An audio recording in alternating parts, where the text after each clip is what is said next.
যে খবরে এই মুহূর্তে আপনাদের জানাবো, সাত সকালে দুর্ঘটনা চিংড়িঘাটায় সল্টলেকের দিকে যাওয়ার পথে। চিংড়িঘাটা থেকে সল্টলেকের দিকে যাওয়ার পথে দুর্ঘটনা।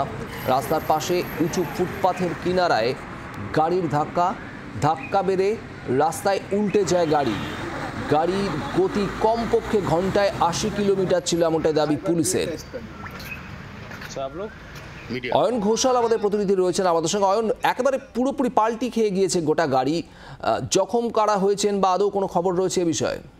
দেখো, গাড়িতে সেই সময় চালক একাই ছিলেন এবং চালকের যেটা বক্তব্য সেটা হচ্ছে তিনি চিংড়িঘাটায় যে ফ্লাইওভার আছে সেই ফ্লাইওভার ক্রস করে সেক্টর 5-এর দিকে তার গাড়ি নিয়ে যাচ্ছিলেন। তিনি প্রগতি ময়দান থানা এলাকা থেকে গাড়ি বার করেছিলেন এবং তার গাড়ির গতি একদিকে যেমন অত্যন্ত বেশি ছিল, তেমনি তার চোখ লেগে গিয়েছিল, অর্থাৎ তিনি ঘুমিয়ে পড়েছিলেন বলে চালক দাবি করছে।